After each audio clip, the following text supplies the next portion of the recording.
আজি আমাৰ শদিয়াৰ অম্বিকাপুৰত ৬ষ্ঠ আছাম কামাণ্ডো বেটেলিয়নৰ হেডকোৱাৰ্টাৰৰ আমি শুভ উদ্বোধন কৰিলোঁ। প্ৰায় ১৫০ কোটি টকা ব্যয়েৰে ৩০০ বিঘাতকৈ অধিক ভূমিত এই কামাণ্ডো বেটেলিয়ন নিৰ্মাণ কৰা হৈছে আৰু অসম আৰক্ষীৰ এক বহুদিনীয়া প্ৰয়োজনীয়তা পূৰণ হৈছে।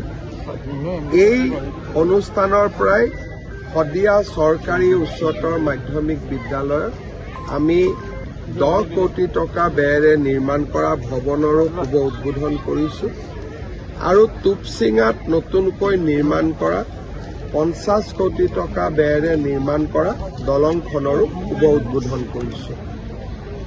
আজি আমি চাপাখোৱাৰ ষ্টেডিয়াম, আমাৰ কাকপথাৰৰ ইনডোৰ ষ্টেডিয়াম, ডক্টৰ ভূপেন হাজৰিকাৰ প্ৰতিমূৰ্তি আৰু উদ্যান আৰু কেইবাটাও গুৰুত্বপূৰ্ণ ৰাস্তাৰ আজি আমি শুভ উদ্বোধন আধাৰশিলা স্থাপন কৰিছোঁ। সমান্তৰালভাৱে ৰাতিপুৱা আমি অমৰপুৰত আছিলোঁ। প্ৰথমবাৰৰ বাবে অমৰপুৰৰ জনগণক ভূমিৰ পট্টা প্ৰদান কৰা হৈছে আৰু অমৰপুৰত 11 kV ইলেক্ট্ৰিচিটি লাইন লৈ যোৱাৰো ব্যৱস্থা কৰা হৈছে আৰু ৰাইজক বিদ্যুৎ সংযোগৰো ব্যৱস্থা কৰা হৈছে। দিবাং নদীৰ ওপৰত দলং এখন নিৰ্মাণৰ বাবেও চৰকাৰে পৰিকল্পনা হাতত লৈছে। চাৰিওফালৰ পৰা আমি এটা কথাই ক'ব পাৰোঁ যে আজি শদিয়াৰ বাবে এটা অত্যন্ত আনন্দৰ দিন, এটা স্মৰণীয় দিন।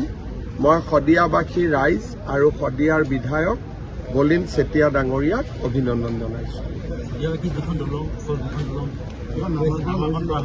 নামাকৰণ আপোনালোকে প্ৰস্তাৱ দিব, আমিতো ইউজুৱেলি আৰু দলঙৰ নামাকৰণ কেতিয়াবা ৰাইজে প্ৰস্তাৱ পঠিয়ালে আমি কৰি দিওঁ।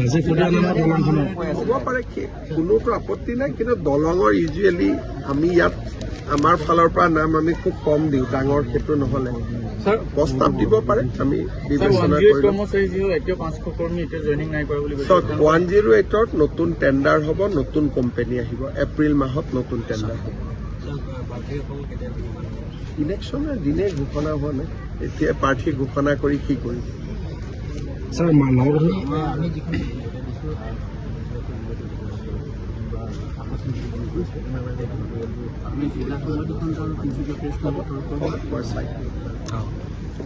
কথা ওলাইছে নতুনকৈ নৱগঠিত মালখম বিধানসভা সমষ্টিখন নেতৃত্ব এজিপিক এৰি দিব নেকি? তেনেকুৱা কোনো কথাই এজিপিৰ লগত আমাৰ প্ৰাৰম্ভিক আলোচনা